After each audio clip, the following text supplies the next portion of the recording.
Revel in the miracle, my friends, and make no mistake, it is a miracle.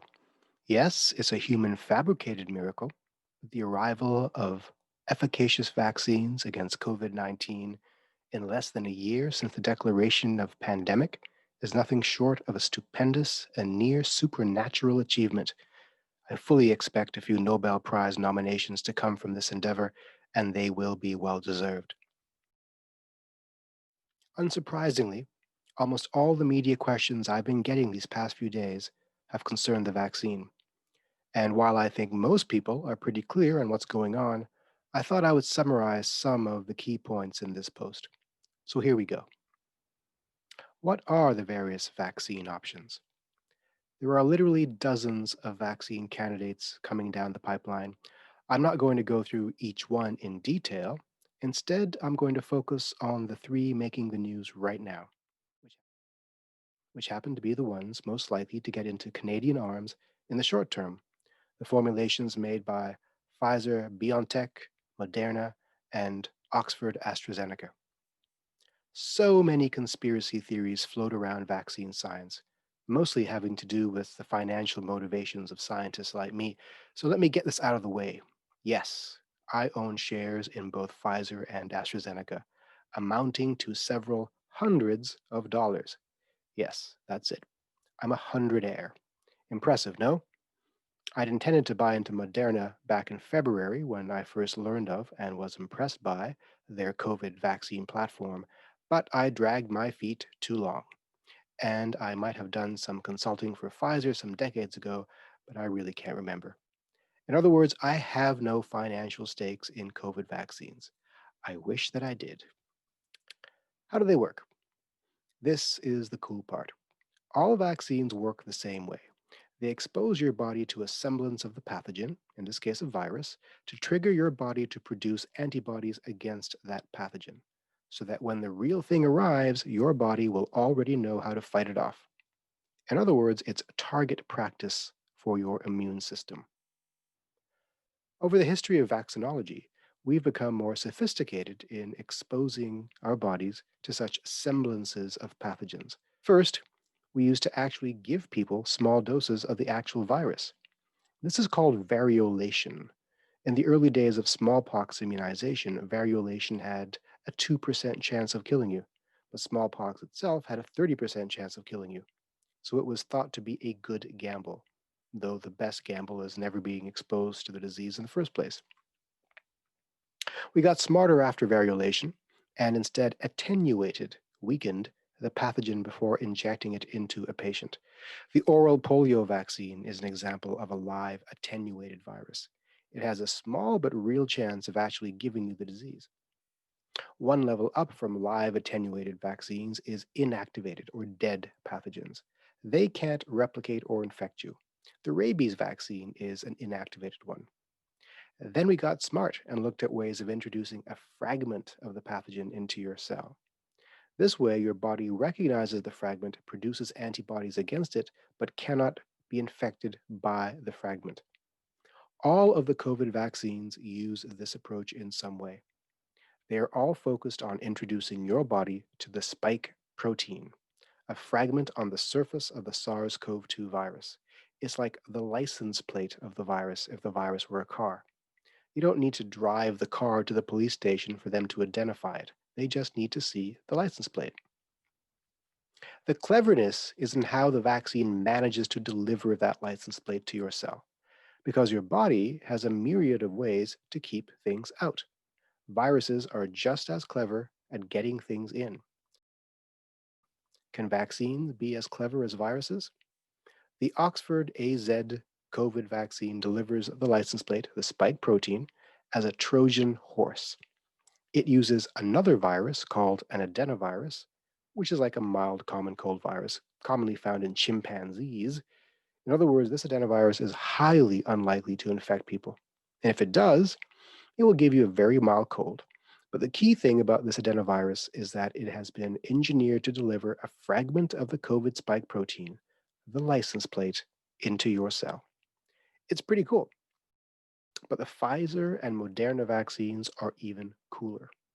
Whereas Oxford AZ actually delivers the license plate into your cell, Pfizer and Moderna do something really space age. They trick your cell into making the license plate. In your cells are tiny factories that make proteins. They do this by reading the RNA, genetic material, that were in turn made by your DNA, your central archive genetic material, and creating proteins according to the recipe of that RNA. These factories are essentially protein machines that read recipe cards. The Moderna Pfizer vaccines essentially insert a new recipe card into that factory, causing it to make the spike protein, the license plate. Your immune system sees it and goes, holy shit, a spike protein, and makes a bunch of antibodies to shoot at it. Voila, immunity. So the Oxford AZ vaccine is a viral vector that delivers the spike protein as the payload in a torpedo made from a chimp adenovirus. And the Pfizer Moderna vaccines are like Amazon packages that roll up to your cell's front door, let themselves in, unpack themselves to reveal a recipe card called messenger RNA, which is then read by your body to produce the spike protein. That's a lot of metaphors. The important thing is that they all end up with spike proteins in your cells and cannot actually give you COVID. We know they cannot because they do not actually present you with the COVID virus. The CDC has a short document explaining everything I just said, but with more sciencey words. Do they work? Yes, it seems so. The Oxford AZ data is sketchy. They're going to have to redo their phase 3 trial, but both Pfizer and Moderna show around 94 to 95% efficacy. What does this mean? First, efficacy is how a thing works in somewhat controlled circumstances. Effectiveness is how it works in genuine real world conditions. While I would argue that a phase 3 trial is pretty real worldy, many people say that we don't have true effectiveness until the vaccine is deployed widely post market. Whatever. Clinical trials. But I get ahead of myself. What are these clinical trial phases people keep talking about? Well, first, scientists muck about with drugs in the lab and often have controlled exposures using non human animals as test subjects. Yes, that hurts my vegan heart to think about, but this is the world in which we live. Then we begin experimenting on humans in a phased manner. Phase 0. Some trials, not all, use a phase 0. It's a very small trial, often using very low doses of the drug on a small number of people, 10 to 15. It's done really to confirm that the drug has an effect on human beings and has no obvious horrendous adverse events. Phase 1. This is also done on 10 to 15 people and is sometimes called a dosing trial because it establishes what the appropriate dose is to get the desired outcome. Another way to phrase the phase 1 goal is that it's meant to establish the highest dose that can be given to people without eliciting serious adverse events. Phase 2. If a drug is found to be safe in phase 1, it progresses to phase 2. In this phase, 20 to 100 people are typically recruited.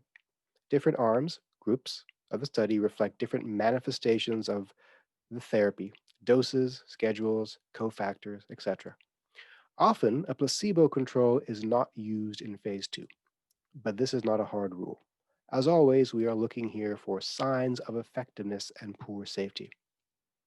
Phase 3 is the money trial. This phase involves many more people. In COVID trials, that means tens of thousands. Phase 3 is when we find out if the drug is safe and efficacious in a real world setting. One group receives the vaccine and the other group receives a placebo. Then they are set free in society, often living in a high COVID area, to experience the same behaviors and exposures as everyone else.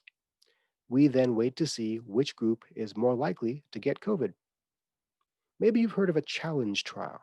For ethical reasons, we cannot simply take our vaccine group and our placebo group, put them in chairs, and have them French kiss a bunch of COVID positive people.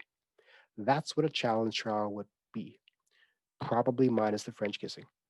Deliberate exposure of our groups to the virus. Challenge trials are not considered ethical because we have deemed it improper to deliberately try to infect people with a potentially lethal disease when we do not have a treatment and we do not yet know if the vaccines will work. You might disagree with this, and you would not be alone. A lot of work is being done right now on the ethics of challenge trials. It's because we have to wait for our phase 3 group to become exposed and potentially infected naturally that the trial takes so long. Our candidates decided a priori that their trials would end when a total of a couple hundred or so COVID infections had been achieved. At that point, the investigators would compare the two groups to see in which one the majority of infections had been observed, and that's how we know about their efficacy. So, what do we know? We know that the Moderna vaccine trial ended after 196 COVID cases were detected. Among those 196, 94.1% were in the placebo group, which is its efficacy score. In addition, 100% of the severe COVID cases were in the placebo group, which is outstanding. It means that even though the vaccine doesn't seem to prevent all cases of COVID, it does seem to prevent all serious cases. While many people, under 10%, reported some pain and fever, no one reported any serious adverse events. Serious would be anything requiring hospitalization or discontinuation. The Pfizer trial ended after 170 cases, 95% of which were in the placebo group. Both vaccines showed high efficacy across all ages and ethnicities, but a key difference is that the Pfizer vaccine must be stored in an ultra cold environment, much colder than most pharmacies are presently equipped for. Both vaccines are also require a booster shot about 3 weeks after the initial shot. What don't we know? To my mind, here are the great unknowns, in no specific order. 1. As of today, we have yet to see the full safety data. Which subgroups are most likely to get which adverse reactions? How common were the reactions? And were they associated with comorbidities or other medications? A host of safety questions remain. Having said that, all signs point to these formulations being quite safe. 2. All participants in both trials were 18 years of age or older. These formulations have not been tested on children.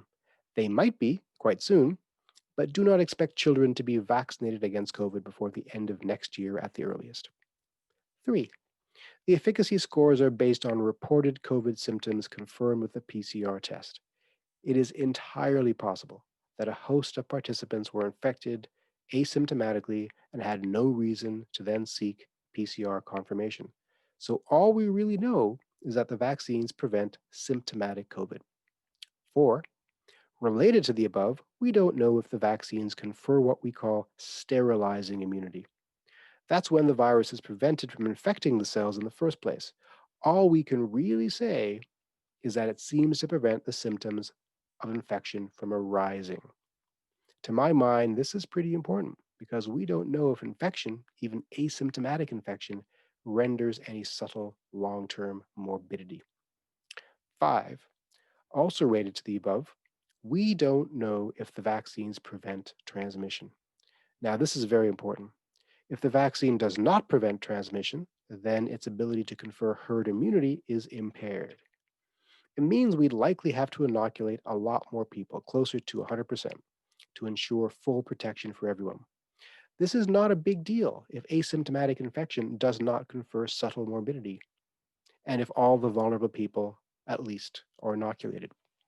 For what it's worth, there is some indication in an earlier trial that the Moderna formulation does confer some sterilizing immunity, though only in mice. And the strong efficacy signal is highly suggestive of suppression of transmission. After more extensive deployment, these statistical epidemiological signals will better suggest to us if sterilizing immunity is being achieved. That will take some months to assess. 6. We do not know what happens if you only get one shot and skip the booster. This is important because in the real world, it is highly likely that many people will fail to get a booster for a number of logistical reasons. We need to know how immune such people really are. 7. Lastly, and importantly, we do not know how long immunity lasts. Earlier clinical trials suggested that all candidates produce both humoral, i.e., antibody immunity, and cellular, e.g., T cell immunity. The latter tends to last much longer. So there is reason to believe that these vaccines might be effective for longer than a year, perhaps much longer. What happens next? Both Moderna and Pfizer have applied for emergency use authorization, EUA, from the US government. The criteria for granting an EUA are fourfold. One, the need must be dire, life and death. Two, the cost benefit analysis must swing towards the benefit. Three, there is evidence of high efficacy. Four, there are no alternatives. Based on these criteria, it seems likely that both formulations will receive authorization quickly. In Canada, our officials are monitoring the data in real time. This means that any delay in getting a vaccine will not be an administrative one. As soon as the last data point is revealed, our officials will be able to make a determination almost instantly. I anticipate they will reach the same conclusion as the Americans, which means Canada will be eager to receive both formulations ASAP, likely mid January. Who gets it first? This is not for me to decide, obviously, but if I have any say in the matter, the hierarchy of preference would be 1. Healthcare workers. We need our best players to stay in the game. 2. The most vulnerable population, e.g., the extreme elderly, beginning in the nursing homes. 3. First responders, police, firefighters, ambulance drivers, etc. 4. People with a large number of daily contacts, teachers, transit workers, grocery clerks, etc. 5. Everyone else. Special attention must be given to the homeless, indigenous peoples, and incarcerated prisoners. These groups are particularly vulnerable and are administratively unique. Another confounder is the global south. No one is safe until everyone is safe. A pandemic is not over until the hot zones of the world are extinguished. That means that it's incumbent upon rich nations like Canada to ensure that poorer countries can get access to these vaccines. Otherwise, the pandemic will burn on for years. What barriers will we encounter? This is clearly the greatest public health logistics challenge in modern history. There are obvious challenges having to do with crowd management, communication, etc., but there are a couple of challenges that I think require special thinking. One, cold storage. This is a big one, and many people are talking about it. The Pfizer formulation needs special refrigeration units for transportation and storage. This means additional expenses. It's also unclear if you can re-refrigerate a dose once it's been removed from the unit. This has great implications for wastage and management. Shipping this formulation to remote areas might be very difficult. 2. Data management. Remember that everyone needs 2 doses. You can't take the second dose from another formulation other than the one you initially received. So if you get the Moderna jab, you must get the Moderna booster. This is clear for most people, but many will forget which formulation they received. Heck, my elderly father thinks his blood test was a flu shot. For the homeless and people without a family doctor, it might be chaotic keeping track of which dose is required. Also, how do we alert people when it's their time for a booster? If we rely on people's individual recognizance, I think we will struggle to achieve herd immunity. Related to this is the great unknown of what happens if you fail to take your second dose. I sense that some might deliberately choose to eschew the second dose, especially if they had an adverse reaction to the first one. Data management will also be essential to keep track of vaccine penetration through society and geographically, and to know how close we are to herd immunity. If it turns out we need a third shot, always possible, data will be essential. When will all of this be over? Back in March, I suggested that we might be in this for years. It's unbelievable to me that I can see us getting through this crisis before this time next year. My God, I have to slap myself sometimes. I said then that we all know how this ends, with herd immunity, preferably with a vaccine. We think herd immunity with a 95% efficacious vaccine will be achieved with 70 to 80% uptake, assuming that the vaccine prevents transmission. With a great societal effort, maybe we can get there by the end of 2021. But as more and more people become inoculated, we can remove mitigation tools from the mix. Mask wearing, distancing, and limits on gatherings will linger with us throughout the year, but will gradually fall away. As long as one or more of those strategies remain in play, the reproduction number is artificially depressed, and the herd immunity threshold is also artificially lowered. But as the vaccine uptake slowly increases, biological immunity will begin to replace NPI, non pharmaceutical intervention effects. Which will be the last to go? I think it will be social distancing. So, sometime in early 2022, I expect to give you all a great big French kiss.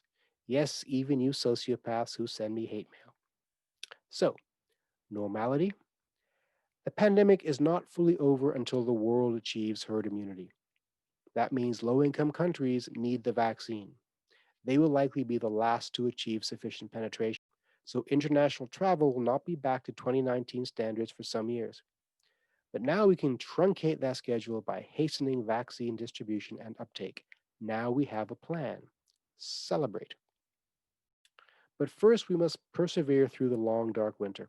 The worst of the pandemic in North America is yet to come. The next couple of months might be horrific in some parts of the continent.